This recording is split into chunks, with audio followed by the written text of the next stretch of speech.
Continuamos hoy nuestro estudio de la epístola del apóstol San Pablo a los Gálatas. Y al llegar al capítulo 4 de esta epístola, todavía nos encontramos en la sección de la justificación por fe, donde Abraham ha sido nuestra ilustración principal. Aquí en este cuarto capítulo vemos que hay algo más que se da por medio de la fe en Cristo y que usted nunca puede obtener por las obras de la ley. Es decir, que usted puede obtener por la fe la posición de hijo de Dios. Ahora, cuando decimos eso, lo lleva a usted a ocupar el lugar de un hijo ya maduro que ha llegado a la mayoría de edad. En realidad, nosotros somos como niños cuando comenzamos y tenemos que crecer hasta alcanzar la madurez. Pero eso nos da la posición de un hijo ya maduro, ya que se nos da una capacidad que no tendríamos de otra manera. Quisiéramos que usted note esto y nuevamente necesitamos ver la parte básica utilizada por Pablo para presentarnos esto. Leamos entonces el primer versículo del capítulo 4 de esta carta a los Gálatas. Pero también digo, entre tanto que el heredero es niño, en nada difiere del esclavo, aunque es señor de todo. Ahora, la palabra que se utiliza aquí para niño no es la misma palabra que se usó en el versículo 26 del capítulo 3. Allí se utilizaba como los hijos de Dios, y la palabra utilizada era hueos, mientras que aquí se usa la palabra napeos. Esto quiere decir hijos pequeños, quiere decir probablemente niños que aún no han llegado a la adolescencia, son los pequeñitos de la familia. Pablo dice pues que entre tanto que el heredero es niño, es decir, mientras que él continúe siendo inmaduro, en nada difiere del esclavo, aunque es señor de todo. Y nuevamente debemos regresar a los tiempos romanos y a las costumbres de esa época para poder entender la ilustración que Pablo nos presenta en este pasaje. Dijimos antes que en un hogar romano había ciertos siervos o esclavos que estaban a cargo de las diferentes posesiones de su dueño. Algunos estaban a cargo de sus bienes, otros de su ganado, otros estaban a cargo de sus negocios y de sus cuentas bancarias, llevaban los libros para el dueño. Había aún otros que estaban a cargo de los niños. Cuando nacía un bebé en ese hogar, el siervo o el esclavo lo tomaba, lo cuidaba, lo vestía con un trajecito para jugar, y él no se diferenciaba en nada del resto de los niños que los siervos allí tenían. Este niño era tal cual ellos. Él tenía que obedecer al esclavo, tenía que hacer lo que el esclavo le decía. Y se nos dice entonces en el versículo 2 de este capítulo 4 de la epístola a los Gálatas, sino que está bajo tutores y curadores hasta el tiempo señalado por el Padre. Ahora, ¿qué tiempo era ese? Pues bien, ese era el tiempo en que el Padre reconocía que este hijo ahora era capaz de hacer o de tomar decisiones por sí mismo.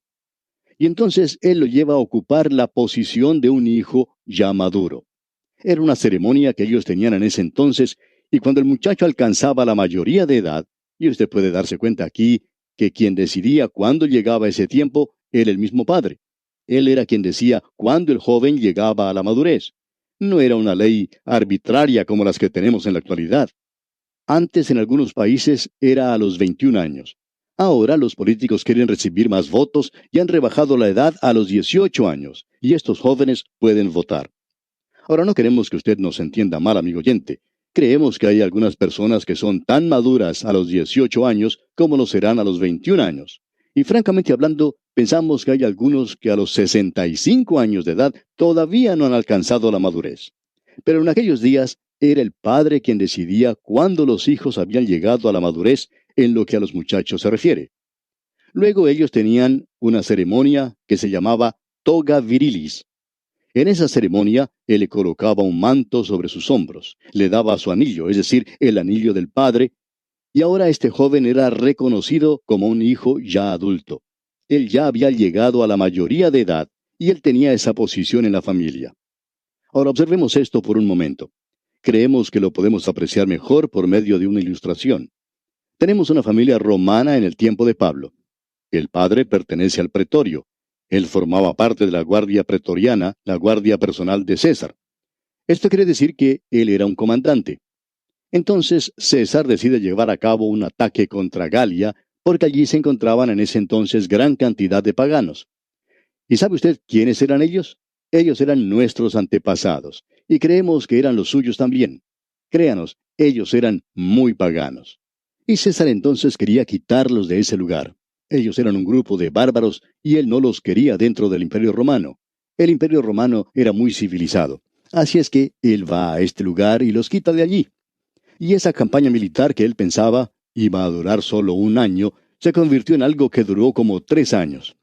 Así es que este padre, quien dejaba a su familia con un jovencito en su hogar y su esposa de la cual él se había despedido, termina estando 3 años ausente de ellos. Ahora él regresa de la guerra y por supuesto toda la familia se halla muy contenta de volver a verlo.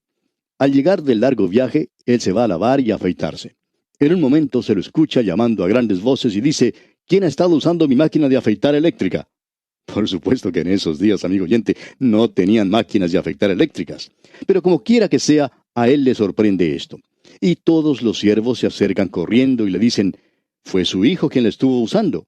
Y él dice: no me van a decir que mi hijo ya está tan crecido que necesita usar mi máquina de afeitar. Usted puede apreciar que él no deja que su barba crezca, ya que ha estado usando la máquina de afeitar del papá. Entonces el padre dice: llámenlo aquí. Así lo hacen, y el padre lo mira fijamente y entonces va y coloca su brazo en los hombros del muchacho y le dice: hijo, no me había dado cuenta de lo crecido que estabas. Vamos a tener que celebrar la ceremonia de toga virilis. Vamos a hacer de ti un hijo ya maduro. Así es que ellos invitan a los tíos y las tías, a los abuelos y abuelas, y todos se reúnen, y este joven es hecho un hijo maduro. Él tiene su anillo y lo puede utilizar como su firma cuando lo pone en la cera. Es la misma firma que tiene su padre, porque usted sabe que el padre no sabe escribir ni tampoco lo puede hacer el hijo. Así es que ellos utilizan esos anillos para firmar. Pero él tenía la misma autoridad que el padre.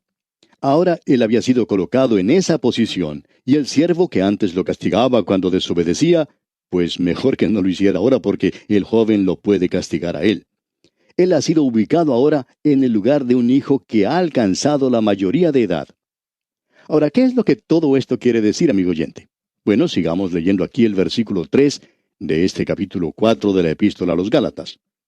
Así también nosotros, cuando éramos niños, estábamos en esclavitud bajo los rudimentos del mundo. Eso quiere decir que estaban bajo la ley. Pablo dice aquí que esa era la niñez de la nación de Israel, cuando ellos estaban bajo esas reglas y mandamientos.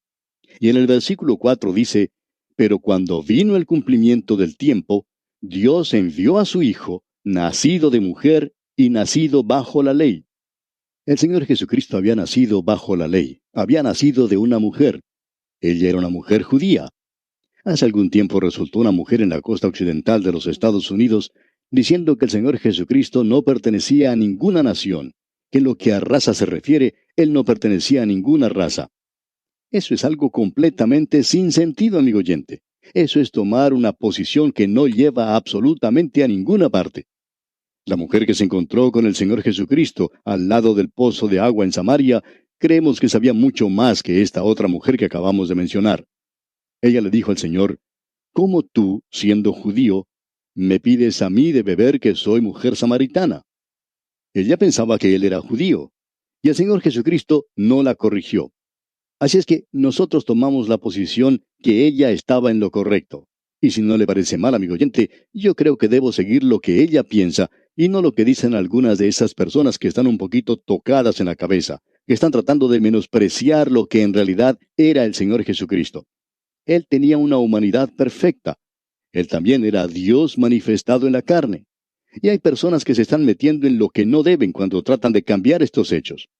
Permítanos decirle, amigo oyente, que el único Jesús histórico que tenemos es aquel a quien se refiere ese antiguo credo de la Iglesia que dice: Él es tan hombre como el mismo hombre y tan Dios como el mismo Dios. Y yo concuerdo con eso porque eso es exactamente lo que la palabra de Dios enseña. En el versículo 4, pues, leemos: pero cuando vino el cumplimiento del tiempo, Dios envió a su Hijo, nacido de mujer y nacido bajo la ley. ¿Para hacer qué? Para que redimiese a los que estaban bajo la ley. Ellos eran niños antes. Es que la ley nunca hizo a nadie hijo de Dios, como vimos en nuestro programa anterior. Y luego en el versículo 5, Pablo termina diciendo: a fin de que recibiésemos la adopción de hijos. Ahora, adopción aquí no quiere decir lo mismo que lo que entendemos por esta palabra en la actualidad. En el día de hoy quiere decir que una pareja, que por lo general no ha podido tener hijos propios, van a cierto hogar donde tienen niños para ser adoptados, y ellos allí encuentran un niño que les gusta, sienten amor hacia ese pequeño y luego lo adoptan. Eso llega a ser algo legal. Tiene que pasar por las autoridades y luego ese niño llega a ser hijo de ellos. Eso se llama adopción. Pero eso no es lo que tenemos aquí. En realidad aquí es el mismo hijo propio de este hombre. Es de eso que estábamos hablando hace un momento cuando mencionamos esa ceremonia de toga virilis. Es decir, él es adoptado ahora. Él es adoptado como un hijo ya maduro. La palabra en griego es weodasia, que quiere decir colocado como hijo. Él es colocado ahora como un hijo adulto de Dios. Ahora no creemos que usted pueda sacar la verdad de la experiencia, pero ciertamente puede utilizar la verdad y luego usted tiene alguna experiencia que la corrobora y entonces llega a ser cierto. Pues bien, en la primera epístola a los Corintios capítulo 2 versículos 9 y 10 leemos: Antes bien, como está escrito, cosas que ojo no vio, ni oído oyó, ni han subido en corazón de hombre, son las que Dios ha preparado para los que le aman. Pero Dios nos las reveló a nosotros por el Espíritu, porque el Espíritu todo lo escudriña, aun lo profundo de Dios. Lo que esto quiere decir es lo siguiente, que la verdad que está en la palabra de Dios puede ser interpretada solamente por el Espíritu de Dios. Y usted no la puede entender sino hasta cuando Él la interprete. Únicamente Él es quien puede interpretar la palabra de Dios. Eso es lo que hace la diferencia en algunos hombres en la actualidad. Un hombre puede venir a la palabra de Dios con una mente brillante, puede aprender muchas cosas acerca de la historia, puede estudiar la arqueología y puede aún estudiar el idioma. Él puede llegar a ser un experto en leer el hebreo o el griego, pero aún así puede estar equivocado en el significado. ¿Por qué? Porque el Espíritu de Dios es el Maestro, y el Espíritu de Dios es quien nos enseña. Aún el profeta Isaías decía eso. Allá en Isaías capítulo 64, versículo 4, leemos: Ni nunca oyeron, ni oídos percibieron, ni ojo ha visto a Dios fuera de ti, que hiciese por el que en él espera. Es decir, por Cristo. Ahora, si usted quiere conocer algo acerca de Cristo, el Espíritu de Dios se lo revelará, pero únicamente Él lo puede hacer. Quiere decir entonces que el creyente que es ya maduro, que ha estado en la palabra de Dios por muchos años, es tan impotente al estudiar la Biblia como lo es un bebé recién nacido en Cristo, porque el Espíritu de Dios es quien tiene que enseñarles a ambos. El autor de estos estudios bíblicos, el doctor J. Vernon McGee, cuenta que cuando él comenzó en el ministerio, estaba muy atrasado en cuanto a sus compañeros cuando comenzó a ir al colegio. Había estado sin estudiar por varios años. Al principio, él era el más joven de su clase, pero tuvo que abandonar sus estudios debido a la muerte de su padre. Cuando regresó a sus estudios, 3 o 4 años más tarde, era el mayor de la clase, y tuvo que estudiar más fuerte para alcanzar a los demás. Se dio cuenta entonces, dice él, que era muy ignorante en cuanto a la Biblia. Nunca había visto una Biblia en su hogar y nunca había oído orar a nadie. Ni siquiera conocía los libros de la Biblia. En realidad, decía él, era muy ignorante. Nadie podía haber sido más ignorante de la palabra de Dios que lo que él era. Y así lo sentía, afirma él. Al comienzo pasaba mucho tiempo tratando de aprender de memoria los libros de la Biblia, así como muchas de las cosas que ni siquiera sabía antes. De modo que desarrolló lo que podría llamarse un complejo de inferioridad. Cuando se levantaba a predicar, siendo un joven predicador, y veía a personas ancianas en el auditorio, pensaba para sí: lo que voy a decir hoy va a ser muy infantil para esas personas allí porque ellos realmente conocen la Biblia. Pero él dice que se dio cuenta que hay muchas personas que tienen llenas de canas las sienes y todavía son niños en Cristo. Nunca han crecido. Y continúa el doctor Magui diciendo que él aprendió una gran verdad en todo esto. Y es que el Espíritu de Dios podía enseñarle a él, como joven creyente, tanto como podía enseñarle a un creyente ya maduro. Y agrega que tanto ese creyente maduro como él tenían que permitir que el Espíritu de Dios fuera su maestro. Ambos podrían entender la palabra de Dios si el Espíritu de Dios era su maestro. Él dice que eso era algo nuevo para él y era maravilloso. Eso hizo más por él que cualquier otra cosa al mismo comienzo. Y así se dio cuenta que probablemente ese hombre con sus canas en las sienes que se encontraba allí en la congregación, quizá no sabía tanto en cuanto a la Biblia como debería haber sabido. Tal vez ese anciano no sabía tanto como él sabía. Amigo oyente, al llegar hoy a este estudio, también nosotros nos sentimos tan impotentes como cualquier oyente que está escuchando este programa y que recién ha aceptado a Cristo como Salvador. Pero lo que es verdaderamente alentador, amigo oyente, es que el mismo Espíritu de Dios, que nosotros creemos nos está guiando y nos está enseñando, puede enseñarle a usted también. Si usted es su hijo, Él lo trajo a usted a la posición de un hijo adulto en la adopción. Y amigo oyente, no hay nada más maravilloso que eso. Eso nos da la confianza que necesitamos día a día.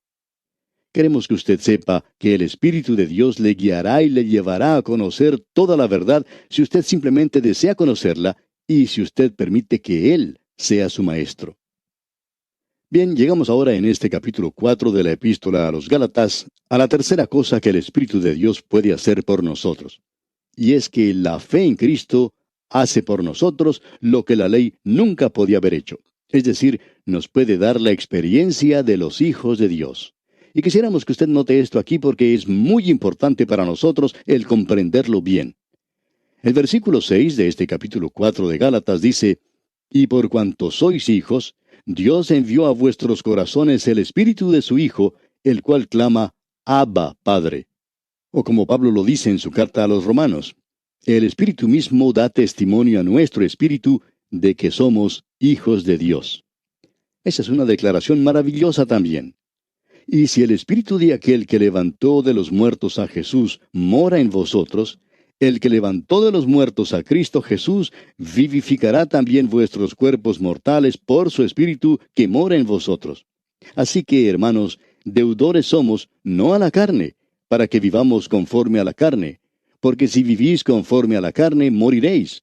Mas si por el Espíritu hacéis morir las obras de la carne, viviréis. Porque todos los que son guiados por el Espíritu de Dios, estos son hijos de Dios. Si usted, amigo oyente, es un hijo de Dios, usted va a querer ser guiado por el Espíritu de Dios. Ahora, la carne puede obtener alguna victoria en su vida, pero nunca lo va a hacer feliz. Usted nunca va a estar satisfecho con eso. Pues no habéis recibido, dice Pablo, el espíritu de esclavitud para estar otra vez en temor. Usted no necesita decir, yo no estoy viviendo como debería hacerlo y estoy dudando si realmente soy un hijo de Dios. Amigo oyente, escuche bien lo que dice Pablo. Sino que habéis recibido el espíritu de adopción, por el cual clamamos, Abba, Padre. El Espíritu mismo da testimonio a nuestro espíritu de que somos hijos de Dios. Todo esto que hemos leído lo encontramos allá en la Epístola a los Romanos capítulo 8, versículos 11 al 16. Y este es un pasaje paralelo a lo que encontramos aquí en la Epístola a los Gálatas. Es realmente una edición más reducida de la otra, y nosotros queríamos que usted la observara. Luego Pablo dice en el versículo 7 de este capítulo 4 de su Epístola a los Gálatas, «Así que ya no eres esclavo, sino hijo, y si hijo, también heredero de Dios por medio de Cristo». El Espíritu, por tanto, nos da una experiencia. Siendo un hijo de Dios, entonces podemos clamar, no simplemente diciendo palabras o siendo santulones, pero podemos decir, Padre. Nosotros podemos llamar a Dios nuestro Padre porque el Espíritu de Dios está en nuestros corazones, es testigo ante nuestros propios espíritus. Eso nos da la experiencia de ser hijos de Dios. Hay muchas personas en la actualidad que creen que la única forma por la cual usted puede tener una experiencia hoy es ya sea alcanzando un alto grado de santificación, que usted tiene que llegar a ser santo, o bien que usted tiene que llegar a buscar el bautismo del Espíritu Santo, como ellos lo llaman. Y si usted no alcanza ese nivel, pues entonces nunca va a tener una experiencia. Amigo oyente, permítanos decirle aquí, para animar a muchos que pueden ser débiles o creyentes nuevos, que usted puede tener una experiencia como hijo de Dios sin necesidad de alcanzar esos niveles, porque eso le llega a través de la fe en Cristo Jesús. Vamos a tener que dejar esto hasta nuestro próximo programa para poder desarrollarlo más, pero esperamos que si usted tiene algún amigo que está dependiendo de una experiencia para llegar a la verdad, entonces invítele a escuchar la continuación de este estudio para observar la verdad de la palabra de Dios en nuestro próximo programa. y veremos que esto producirá una experiencia en la vida, pero producirá una experiencia que será de acuerdo con la palabra de Dios. Nosotros vamos de la palabra de Dios a la experiencia, nunca de la experiencia a la verdad, porque las experiencias de muchas personas son diferentes y no sabemos cuál experiencia seguir. Recibimos cartas de muchas personas que tienen toda clase de experiencias, de modo que preferimos seguir la palabra de Dios, de la verdad a la experiencia. Y aquí vamos a detenernos, amigo oyente, porque nuestro tiempo ha llegado a su fin por el día de hoy. Retornaremos con este estudio de la carta del apóstol San Pablo a los Gálatas en nuestro próximo programa. Contamos desde ya con su siempre valiosa atención. Será pues hasta entonces que la presencia de Cristo en su vida sea su más grata experiencia, es nuestra ferviente oración.